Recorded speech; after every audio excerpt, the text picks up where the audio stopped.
I remember, so we were in prep school and we were watching the draft happen. When guys got drafted, like we were all celebrating each other, you know, and we're waiting each of us for our next turn. For me, the turn never came.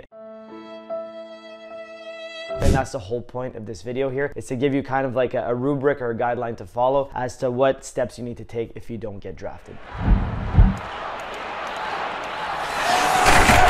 What's going on, guys? This is Braden from Advancement Hockey Advising here, and today we'll be talking about not getting drafted by the team you wanted and how you need to respond as a result. So this is actually a topic that's near and dear to my heart because it happened to me back in the day. I remember, so we were in prep school and we were watching the draft happen. When guys got drafted, like we were all celebrating each other, you know, and we're waiting each of us for our next turn. For me, the turn never came, and I was the only one out of our whole little friend group at prep that didn't get drafted. And to say that it was embarrassing was like an understatement. I was completely devastated. They felt bad for me, obviously. They didn't really know how to talk to me because they knew I was so like embarrassed and shocked. So it was pretty tough to go through. But that being said, it's a step that I wouldn't change in my hockey career, because from not being drafted, even though it really sucks in the moment, and I know if you're going through it, I know how much it sucks, so I feel for you, but there are some positives that can come out of it. And that's the whole point of this video, is what happens when you don't get drafted. Is it really the end of the world? I'll tell you it's not. And what you can do about it, basically how you need to respond, because you can respond by just moping the entire time and just saying, oh my God, I should quit as a hockey player. You could do that.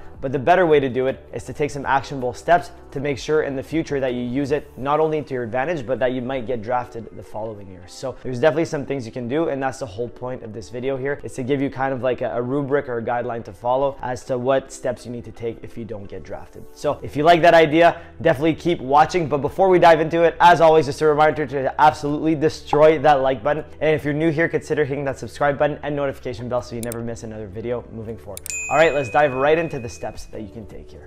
Step number one, take some time for yourself. I think this goes without saying, but too many of us, as soon as something happens, we try and like go right into something and take action, and you haven't dealt with the difficult emotions that come with it. Definitely take a couple days, go through your emotions, cry a lot if you need to, talk to a trusted friend if you need to, let it off your chest. Do some, like if workouts are your thing where you feel better after you do a couple workouts, do that. Do whatever you need to do to kind of let off some steam and to, you know, get through the negative emotions. It might take a week as well. It takes a little bit of time, and that's completely okay. You need to go through that, like almost that grieving process to be able to move forward to the next step. So definitely don't ignore this step. I see too many players ignoring it, and it really hurts them moving forward. So one thing you need to keep in mind is to go through this step, and then you move on to step two. All right, so step two, once you've moved on and processed these emotions, you need to figure out why you didn't get drafted. And the best way to do this is to talk to coaches you know that you trust, talk to your teammates you know that you trust that will give you honest feedback. You can ask your parents, but typically your parents have rose-colored glasses, right? Some hockey parents are really good and they really give it to you straight, but you wanna make sure that you talk to someone that's gonna give it to you straight. If you can get in touch with like advisors or coaches at the junior level where you didn't get drafted, if you could do that, they'll be very honest when they tell you why they didn't draft you. And if you can get that, as much as that feedback can hurt sometimes, if you can open your ears and really listen to it and, you know, not let your ego get affected, I think this could really give you a nice direction as to what you need to improve on moving forward. So that's the biggest thing you can do, is to get that good feedback and then start making a plan of action to start working on it. All right, so number three here is to actually be able to see the silver lining in this situation. Yeah, it's tough, it's terrible, but there's a couple of good things that can come out of it. Number one is it motivates you to actually work harder for the following year, okay? It motivates you to actually seek out what you did wrong, like what you could improve, and work on that. So next year you might get drafted. So next year you might get signed by that team that didn't draft you in the past year, you know? So it's really important that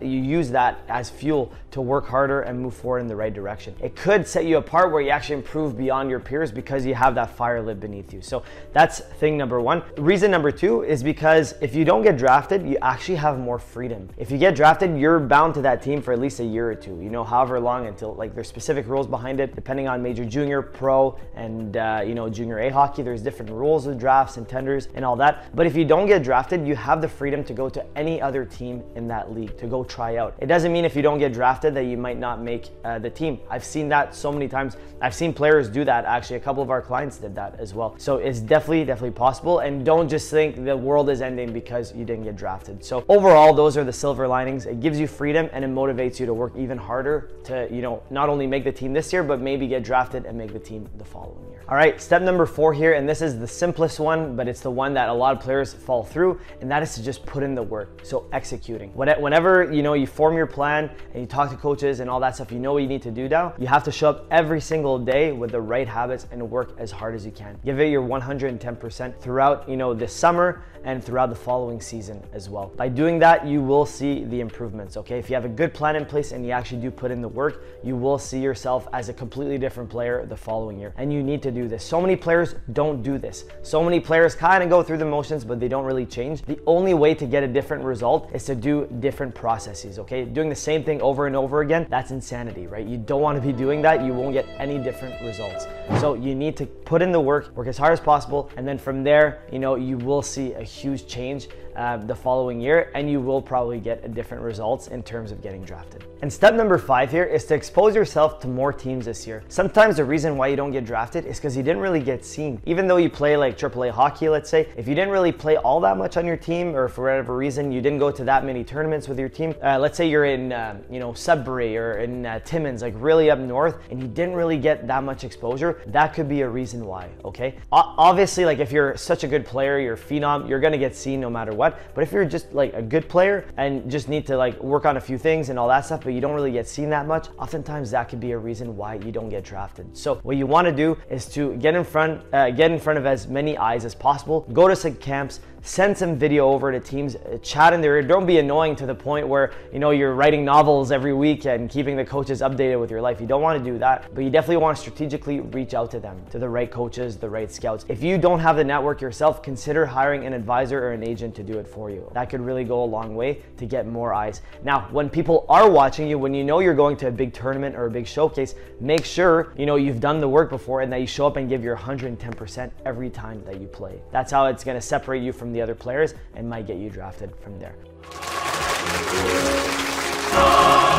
So overall, guys, that's how you should approach not getting drafted with the right attitude. It can be a really tough pill to swallow. I understand, guys, it's not easy to go through, but with the right attitude, plan set in place, execution, talking to the right people, and getting exposed in front of scouts, by doing this, the chances of you getting drafted and picked the following season increase exponentially. And that is how you need to respond from not getting drafted. All right, my friends, that is it for the video. Thanks so much for watching all the way to the end. I hope you got a lot of value out of it. If you did, and if you haven't already, absolutely destroy that like button. It goes a really long way for the algorithm here. And if you're new here, and if you haven't already, consider hitting that subscribe button and notification bell so you never miss another video moving forward. If you have any questions for us, if you have any comments whatsoever, drop it in the comments section down below, or send us a private email at info@ahadvising.com, and we'll get back to you as soon as we can. All right, guys, thank you so much for watching. We'll catch you on that next one.